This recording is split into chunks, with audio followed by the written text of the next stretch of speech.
Hi, welcome to our channel. எல்லோரும் எப்படி இருக்கீங்க? கண்டிப்பாக நல்லா இருப்பீங்கன்னு நினைக்கிறேன்.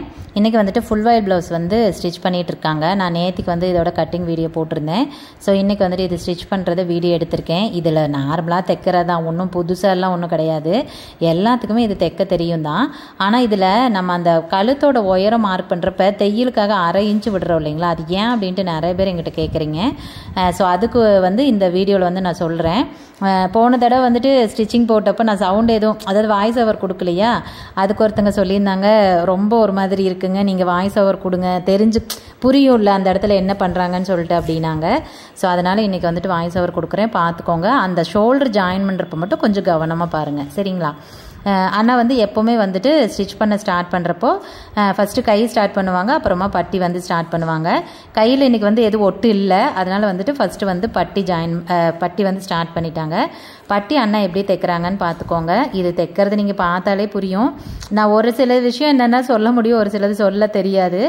அதனால் நீங்கள் தைக்கிறது பார்த்துக்கோங்க. அவங்க எப்படி உள்ள கிளாத்தை வச்சு அடிக்கிறாங்க, அது எப்படி வெட்டுறாங்கன்னு பாருங்கள். நாங்கள் எப்போவுமே பட்டி வந்து இந்த மாதிரி மெத்தேடில் தான் வந்துட்டு கட் பண்ணுவோம். எக்கருந்து கொண்டும் சும்மா ப்ளவுஸில் இருந்து ஃபஸ்ட்டே, அதாவது எல்லாருமே மேக்ஸிமம் நீங்கள் பார்த்துருப்பீங்க, ப்ளவுஸ் கட் பண்ணுறப்பவே பட்டியும் கட் பண்ணி வச்சுருவாங்க. பட் நம்ம அப்படி பண்ணுறதில்ல, ஏன்னா நம்மளோட கட்டிங் மெத்தட் அந்த மாதிரி கிடையாது. ஸோ இதில் எப்படி வந்து கட் பண்ணுறாங்களோ அப்படி தான். பேக் போர்ஷனை போட்டுட்டு ஃப்ரண்ட்டோட அந்த எப்படி சொல்கிறது, கப்பு டாட்டெல்லாம் பிடிக்கிறாங்க இல்லையா, பிடிச்சி முடிச்சுட்டு தான் அதுக்கப்புறம் வந்து பட்டியை மார்க் பண்ணி கட் பண்ணுவாங்க. இப்போ வந்து ரெடி பண்ணி வச்சுக்கிறாங்க, அவ்வளோதான். 2 பட்டிக்கும் உள்ள கிளாத்தெல்லாம் வச்சு தைச்சி வச்சுருவாங்க இல்லைங்களா? ஸோ அந்த மாதிரி தைச்சி மட்டும்தான் வைக்கிறாங்க பாருங்கள். எதுவும் வந்து ஷேப்பெல்லாம் எடுத்து கட் பண்ண மாட்டாங்க, சரிங்களா? ஸோ இப்போ வந்து அதுதான் பண்ணிகிட்ருக்காங்க. உள்ளே கிளாத் வைக்கிறதுக்கு நீங்கள் இதே துணி தான் இருக்கணுங்கிறதில்ல, இதுக்கு மேட்சாக வேறு காட்டன் மெட்டீரியல் வந்து உள்ளே வச்சுக்கோங்க. ஆனால் கலர் முடிஞ்ச அளவுக்கு எக்ஸாக்டாக கொஞ்சம் இதுக்கு மேட்ச் ஆகிற மாதிரி வந்து எடுத்துக்கோங்க. ரொம்ப ஆட தெரியும் வேறு கலரெல்லாம் வைக்கிறீங்க அப்படின்னா. ஸோ அதனால் அந்த மாதிரி வைக்காமல் முடிஞ்ச அளவுக்கு சேம் கலர்லேயே இருக்கிறத பார்த்துக்கோங்க. பாருங்கள், பட்டி தைச்சி எடுத்து வச்சுட்டாங்க பாருங்கள். எதுவுமே ஷேப் எடுக்கிறதோ எதுவுமே பண்ணலை. இப்போ வந்து கையில் வந்து சைடில் எதுவும் ஒட்டு கிடையாது, அதனால் கீழே மடிச்சடிக்கிறது மட்டும்தான். கீழே மடிச்சடிக்கிறப்ப பாருங்கள், இது வந்து எம்மிங் கிடையாது. இப்போல்லாம் தையல் தான் எல்லாத்துக்குமே, எம்மிங்கெல்லாம் பண்ணுறதில்ல. ஸோ கீழே வந்து ஃபஸ்ட்டு ஒரு மடி மடிச்சுட்டு அதுக்கப்புறமா வந்துட்டு எக்ஸாக்டாலாம் மடிச்சுக்கிறாங்க. அண்ணா வந்து ஃபஸ்ட்டு அந்த குட்டியே மடிக்கிறாங்க பார்த்தீங்களா, அதுக்கு பாருங்கள் தையல் அடிக்க மாட்டாங்க, அப்படியே கீறி விட்டுட்டு அப்படியே இன்னொரு மடி மடிச்சுப்பாங்க. அது அவங்களுக்கு வசதியாக இருக்குது. உங்களுக்கு இந்த மாதிரி கீறி விட்டு பண்ண முடியலன்னா ஃபஸ்ட்டு ஒரு மடி மடித்து ஒரு தையல் அடிச்சுட்டு கூட அதுக்கப்புறமா நீங்கள் எக்ஸாக்டாக ஃபோல்ட் பண்ணி கூட அடிச்சுக்கலாம். அது உங்களோட விருப்பம் தான், உங்களுக்கு எப்படி வருதோ அப்படி ஸ்டிச் பண்ணிக்கோங்க. இது வந்துட்டு நமக்கு தையல் அப்படிங்கிறதுனால 2 பக்கம் தையல் ஓட்டணும், ஒரு பக்கம் ஓட்டிட்டு அப்படியே விடக்கூடாது. ஸோ இந்த பக்கம் எஜ்ஜிலையும் வந்துட்டு ஒரு தையல் அடிக்கணும்.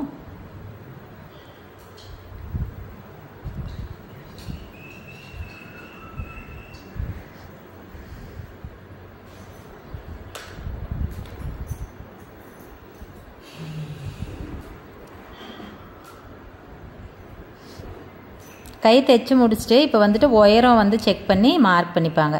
ஸோ உயரம் மார்க் பண்ணிவிட்டு அதுக்கப்புறம் தைக்கிறப்ப இன்னொருக்கா செக் பண்ணணுங்கிறதெல்லாம் அப்படியே ஈஸியாக டக்குன்னு எடுத்து வச்சு ஸ்டிச் பண்ணிடலாம். உயரம் மார்க் பண்ணாமல் எக்காரந்து கொண்டு நீங்கள் அப்படியே வந்து தைக்கக்கூடாது. ஏன்னா நம்ம தானே தைச்சிருக்கோம், சரி வெட்டியிருக்கோம் அப்படின்னு அப்படியே பண்ணாதீங்க, உயரம் மார்க் பண்ணி பண்ணுங்கள். இப்போ பாருங்கள், ஃப்ரண்ட் பார்ட்டில் வந்துட்டு கப்புக்கு டாட் பிடிக்கிறாங்க. கப்புக்கு அந்த டாட் பிடிக்கிற அகலம் வந்துட்டு 1.25 இன்ச்சு, உயரம் வந்துட்டு 3 இன்ச்சு. 3 இன்ச் அப்படிங்கிறது ஸ்டாண்டர்டு. ஸோ 2, 2.5 அப்படி வந்து அது பாடி ரொம்ப பெருசாக போகிறப்ப 2.5 கூட பிடிப்பாங்க. ஸோ ஸ்டாண்டர்டாக வந்துட்டு 3 இன்ச்சு உயரம் தான் பிடிக்கிறாங்க.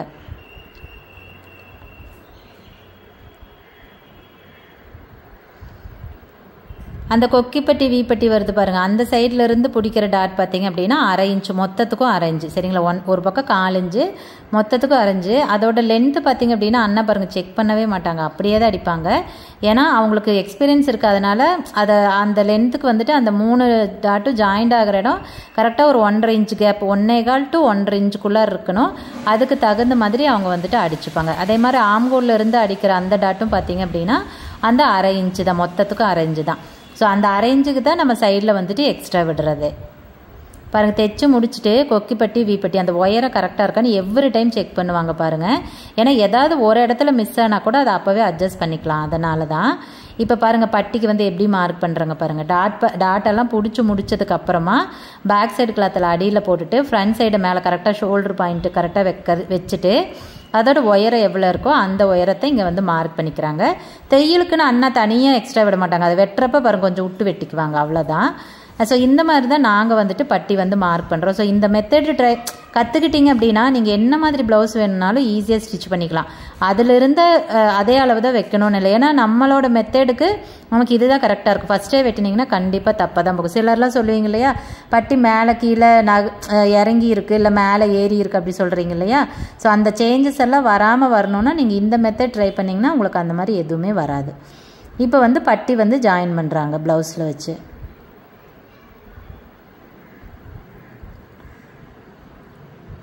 வெளிப்பக்கமாக திருவி விட்டு இது மேலே ஒரு ஓட்டு தையல் போடுறோம் இல்லைங்களா, இது போடணும். போட்டால் தான் படிமனாக இருக்கும். பட்டிகளில் இந்த தையல் கண்டிப்பாக போடணும். சிலர் போட மாட்டாங்க, ஆனால் கண்டிப்பாக இந்த தையல் போடணும். போட்டால் தான் பாடியில் போடுறப்ப அந்த ஒரு மாதிரி நீட்டாக இருக்கும். ஃபினிஷிங் வந்துட்டு நீட்டாக இருக்கும்.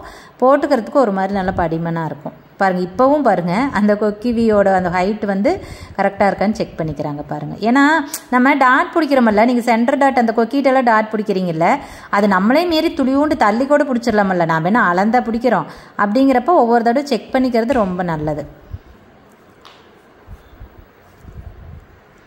இப்போ வந்து கொக்கிப்பட்டி வீப்பட்டி வந்து தைக்கிறாங்க.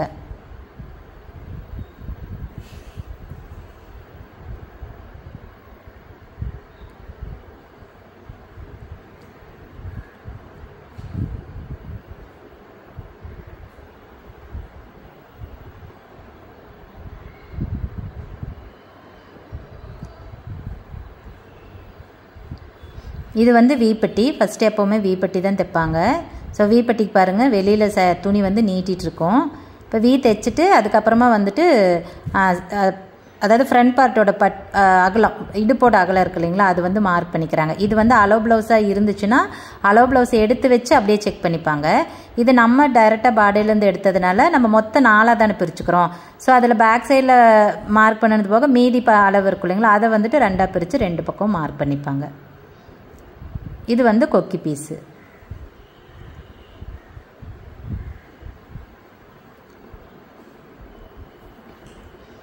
எனக்கு தைக்கிறத பற்றியெல்லாம் அவ்வளோ பெரிய நாலேஜ் எல்லாம் இல்லை, எனக்கு பெருசாக தெரியாது. பட் இருந்தாலும் அவங்க ரெகுலராக தைக்கிறத பார்க்குறோம்ல எப்போ அதில் இருந்து நான் சொல்கிறேன், அவ்வளோதான். இப்போ பாருங்கள் இடுப்பு வந்து 2 பக்கமே மார்க் பண்ணியாச்சு. இப்போவும் கடைசியாகவும் ஒன்ஸ் வந்துட்டு அந்த ஹைட்டு வந்து கரெக்டாக இருக்கா அப்படின்னு செக் பண்ணிக்கிறாங்க. இப்போ வந்துட்டு பின்னாடி சைடு மடிச்சடிக்கிறோம். பின்னாடி சைடுக்கு பாருங்கள் இப்போ வேணால் அந்த குட்டியை கொஞ்சமாக மடிச்சடிச்சுட்டு அதுக்கப்புறமா எக்ஸாக்ட் அளவு மடிச்சுப்பாங்க. ஆனால் கைக்கு வந்துட்டு அப்படி இல்லை, கைக்கு பாருங்கள் கீறி விட்டுட்டு அப்படியே மடிச்சிருப்பாரு. பட் இடுப்புக்கு மட்டும் இந்த மாதிரி தான் பண்ணிப்பாங்க. இப்போ வந்து பின்னாடி டாட் பிடிக்கிறதுக்கு ஃபஸ்ட்டு ப்ளவுஸை 2ஆக மடிச்சுக்கிட்டு பாடியோட எக்ஸாக்ட் அளவுக்கு மார்க் பண்ணியிருக்கேன் பாருங்கள். அது பாருங்கள் 2 பக்கம் வர மாதிரி மார்க் பண்ணிப்பாங்க. ஸோ அந்த பாடியோட எக்ஸாக்ட் அகலமும் சென்டரோட மார்க் இருக்குது பாருங்கள், சென்டர் ஒரு மார்க் பண்ணியிருக்காங்க பாருங்கள், அதை 2ஐயும் சேர்த்து பிடிச்சிட்டு அந்த இடத்துல வர்றது தான் சென்டர் பாயிண்ட். அதைத்தான் நீங்கள் வந்துட்டு டாட் பிடிக்கணும். அப்படி பிடிச்சிங்கன்னா தான் கரெக்டாக ஷோல்டர் பாயிண்ட்டுக்கு அந்த ஷோல்டரோட சென்டர் பாயிண்ட்டுக்கு இந்த டாட் வரும். அதுதான் கரெக்டாக இருக்கும், உங்களுக்கு ஃபிட்டிங் வந்து கரெக்டாக இருக்கும். இதோட ஒயரை வந்துட்டு 3.5 இன்ச்சு பிடிப்பாங்க. அகலம் வந்துட்டு 1/2 இன்ச்சு, மொத்தத்துக்கு 1 இன்ச்சு. நம்ம அவ்வளோதானே விடுறோம், 1 இன்ச்சு தானே தையலுக்காக விடுறோம் அந்த டாட்டுக்காக. ஸோ அதுதான்.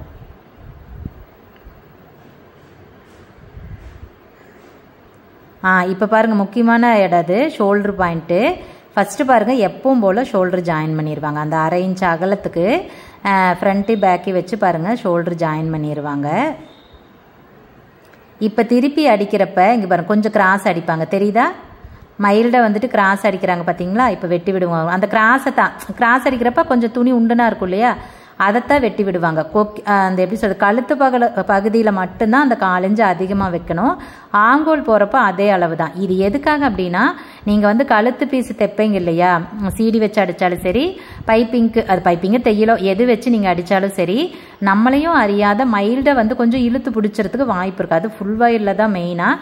நீங்கள் லைனிங் வைக்கிறப்பெல்லாம் அவ்வளோ பெரிய சேஞ்சஸ் வராது கண்டிப்பாக. பட் ஃபுல் வாயில் பொறுத்த வரைக்கும் நீங்கள் லேசாக இழுத்துட்டிங்கன்னா கூட கண்டிப்பாக லூஸ் ஆயிரும். அப்போ நம்மளே வந்துட்டு அந்த 4 இன்ச்சு குறைச்சிட்றோம் அப்படின்னா, 4 இன்ச்சுனா மொத்தத்துக்கு பின்னாடியும் முன்னாடி சேர்த்து 1/2 இன்ச்சு குறைஞ்சிரும். ஸோ அப்படி குறையிறப்ப என்னாகும் அப்படின்னா உங்களுக்கு இன்னுமே வந்துட்டு அந்த ஃபிட்டிங் நல்ல பர்ஃபெக்டாக இருக்கும், லூஸே ஆகாது. அதுக்காக நம்ம தைக்கிறதையும் கொஞ்சம் கவனமாக தைக்கணும். நம்ம தான் இங்கே குறைக்க போகிறோம்லன்னு அசால்ட்டாக தைச்சிடக்கூடாது. ஸோ ஏன்னா அது கொஞ்சம் தான் உங்களுக்கு வந்து சேஞ்சஸ் ஆகும். அப்படிங்கிறப்ப நம்ம தைக்கிறதையும் மீறி வர அந்த லூஸுக்கு மட்டும்தான் இது வந்து அட்ஜஸ்டபிள் ஆகும். இதுக்காக மட்டும்தான் ஃபுல் வாயில் ப்ளவுஸில் வந்துட்டு நம்ம 1/2 இன்ச்சு தையலுக்காக விடுறோம். ஏன்னா ஒருவேளை நீங்கள் இதை துணியை விடாமல் 4 இன்ச்சு மட்டும் விட்டுட்டு தைக்கிறீங்கன்னு வச்சுக்கோங்களேன், திரும்ப அந்த இடத்துல 4 இன்ச்சு பிடிக்கிறப்ப கழுத்து மேலே ஏறிடுமல்ல அந்த 4 இன்ச்சு அளவுக்கு. ஸோ அதுக்காக தான் நம்மளே வந்துட்டு மார்க்கிங்லேயே எக்ஸ்ட்ரா விடுறது. மார்க்கிங் நீங்கள் கரெக்டாக பண்ணிங்கன்னா மட்டும்தான் தைக்கிறதே கரெக்டாக இருக்கும். நீங்கள் மார்க்கிங்லேயே மிஸ்டேக் பண்ணிட்டீங்கன்னா தைக்கிறதுல ஒன்றுமே பண்ண முடியாது. சரிங்களா? ஸோ இந்த ஒரு ரீசனுக்காக தான் நம்ம 1/2 இன்ச்சு விடுறோம். இதை நல்லா தெரிஞ்சுக்கோங்க. இப்போ பாருங்கள், அண்ணா அந்த சீடி வச்சு அடிக்கிறாங்க, தையல் தான், எம்மிங் கிடையாது, அடிக்கிறாங்க. அடித்துணியை எங்காவது கையில் இழுத்து பிடிக்கிறாங்களா பாருங்கள், பிடிக்கவே மாட்டாங்க. மேல் துணியை மட்டும்தான் கையில் பிடிச்சிருப்பாங்க. அடித்துணி சும்மா அப்படியே நகர்த்தி விடுவாங்க, அவ்வளோதான். ஸோ அப்படி தைச்சாதான் உங்களுக்கு வந்துட்டு கழுத்தில் எந்த ஒரு லூஸுமே வராது.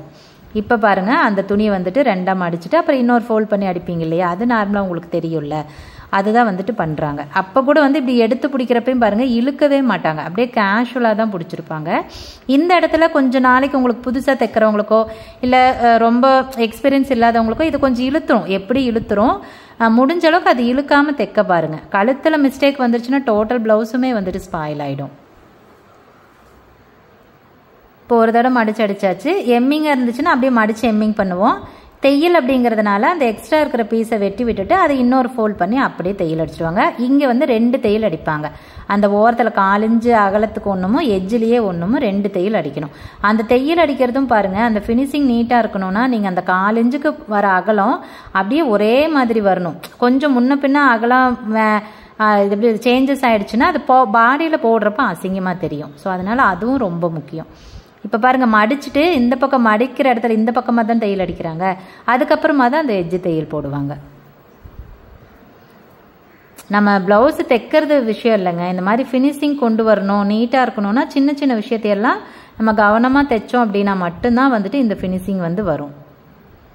இப்போ தைச்சிட்டு அப்புறம் இப்படி திருப்பி அந்த ஓரத்தில் வந்துட்டு ஃபுல்லாக தையல். அவங்க தைச்சிட்டு வரப்பவே ஷோல்டரோட அகலத்தை வந்து மார்க் பண்ணிட்டாங்க. எக்ஸாக்ட் ஷோல்டர் அகலம் மார்க் பண்ணிட்டா ஸ்லீவ் வச்சு ஜாயின் பண்ணுறப்ப அப்படியே எடுத்து வச்சுக்கலாமல்ல பாருங்கள். அது இப்போவும் பண்ணலாம், நீங்கள் தைச்சி முடிச்சுட்டு அதுக்கப்புறம் எடுத்துட்டு அதுக்கப்புறம் கூட நீங்கள் வந்து இதை மார்க் பண்ணிக்கலாம், அது ஒன்றும் பிரச்சனை இல்லை. அவர் ஒவ்வொரு ப்ளவுஸில் ஒவ்வொரு மாதிரி தைப்பார். வி பாருங்கள், கடைசியாக வி அடிக்கிறாங்க. சீடி வச்சு அடிச்சுட்டு அதுக்கப்புறம் தான் வி அடிப்பாங்க. ஃபஸ்ட்டு பீஸ் மட்டும்தான் வச்சு தைச்சிருப்பாங்க, வி அடிச்சிருக்க மாட்டாங்க. இப்போ வந்து சீடியும் கழுத்து சீடி வச்சு அடித்ததுக்கு அப்புறம் தான் வி, அப்போ மேலே வந்து அந்த ஃபினிஷிங் நீட்டாக இருக்கும், அதுக்காக தான்.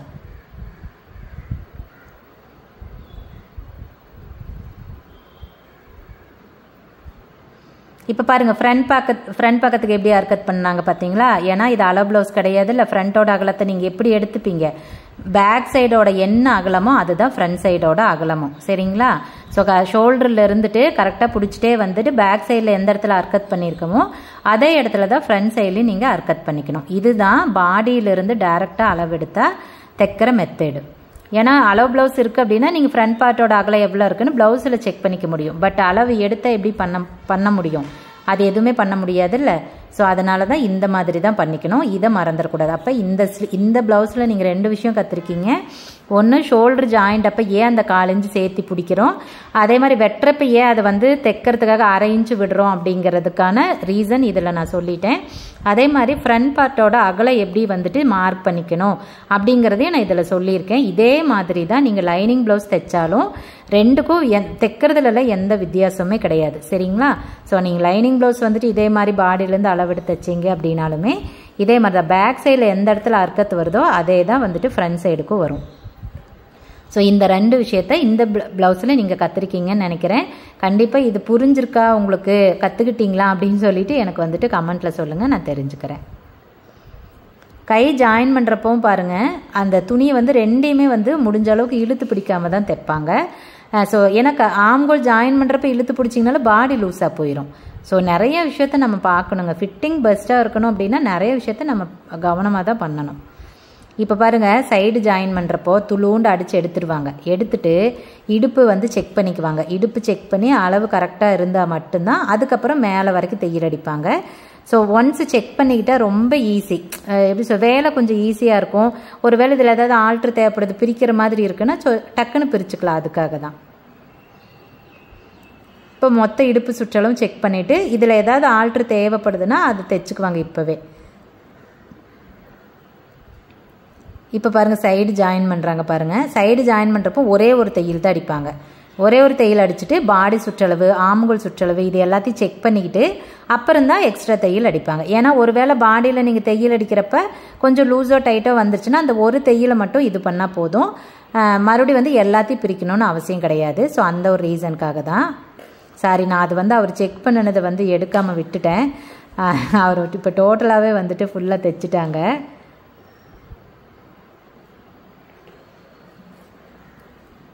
இப்போ தைச்சி முடிச்சதுக்கப்புறம் பாருங்கள் எக்ஸ்ட்ரா இருக்கிறதெல்லாம் வெட்டி விட்டுட்டு அப்புறம் நம்ம வந்துட்டு ஓவர்லாக், இதில் ஓவர்லாக் போட மாட்டோம், காட்டனுக்கெல்லாம் ஓவர்லாக் போடுறதில்ல. ஸோ ஓவர்லாக் போடுற மாதிரி இருந்தால் உங்களுக்கு ஒரு சேரை வெட்டி விட்டு அப்புறம் ஓவர்லாக் போட்டுக்க வேண்டியதுதான்.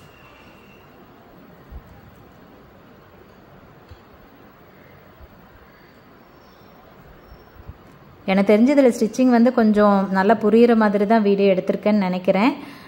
எப்படின்னு எனக்கு தெரியல. நீங்கள் கமெண்ட்டில் சொல்லுங்கள், நான் தெரிஞ்சுக்கிறேன். வீடியோ போதுமா இல்லை இதை தவிர இன்னும் ஏதாவது டீட்டெயிலாக எடுக்கணுமா அப்படின்னு. ஏன்னா இதை என்னால் கையில் பிடிச்சி எடுக்க முடியல. நான் வேலையாக இருந்தேன், அதனால் கேமரா வச்சுட்டு அப்படியே எடுத்திருக்கேன். இருந்தாலும் அதுலேயுமே சிலதெல்லாம் வந்து கட் பண்ணுறப்ப ஏதோ தெரியாமல் கட் பண்ணிட்டேன் போல இருக்குது. அந்த ஒரு இடத்துல தான் செக் பண்ணுறது மட்டும் தான் கட் பண்ணியிருக்கேன், மற்றதெல்லாம் இல்லைல்ல, அதே அளவு தான் பண்ணியிருக்கேன். ஸோ அதனால் ஒரு வேளை உங்களுக்கு இதில் ஏதாவது டவுட் இருக்குது, புரியலங்கக்கா எனக்கு இன்னும் கொஞ்சம் வேறு மாதிரி சொல்லுங்கன்னு உங்களுக்கு எப்படி தேவைப்படுதோ அதை வந்து சொல்லுங்கள். நான் கண்டிப்பாக வந்துட்டு அந்த மாதிரி எடுக்க ட்ரை பண்ணுறேன்.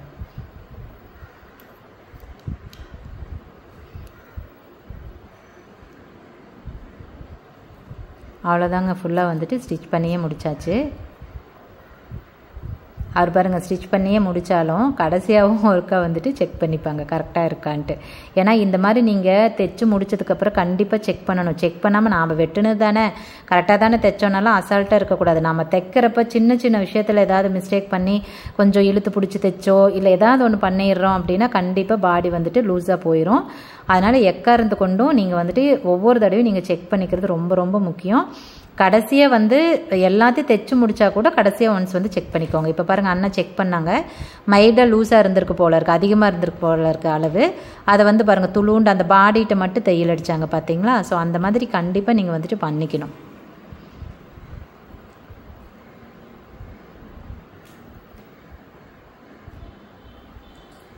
ஓகே, கண்டிப்பாக இந்த வீடியோ உங்களுக்கு ரொம்ப ஈஸியாக இருக்கும். தைக்கிறது வந்து எப்படின்னு சொல்லிட்டு ஈஸியாக இருக்கும்னு நினைக்கிறேன். இந்த வீடியோ பிடிச்சிருந்துச்சுன்னா வீடியோ லைக் பண்ணிக்கோங்க. ஏதாவது உங்களுக்கு வந்து டவுட் இருந்துச்சு அப்படின்னா கமெண்ட் பண்ணுங்கள். இதே மாதிரி இன்னும் நிறைய வீடியோஸ் பார்க்கணும் அப்படின்னா நம்மளை வந்து சப்ஸ்கிரைப் பண்ணிக்கோங்க. இதே மாதிரி இன்னும் நிறைய வீடியோஸ் வேணும் அப்படின்னாலும் என்ன மாதிரி வீடியோஸ் வேணும் அப்படின்னு சொல்லிட்டு எனக்கு சொல்லுங்கள். நான் கண்டிப்பாக அந்த மாதிரி வீடியோஸ் வந்து உங்களுக்கு அப்லோட் பண்ணுறேன். ஓகேங்க, இந்த வீடியோக்கு அவ்வளோதான். நம்ம இன்னொரு வீடியோவில் பார்க்கலாங்களா. பாய்.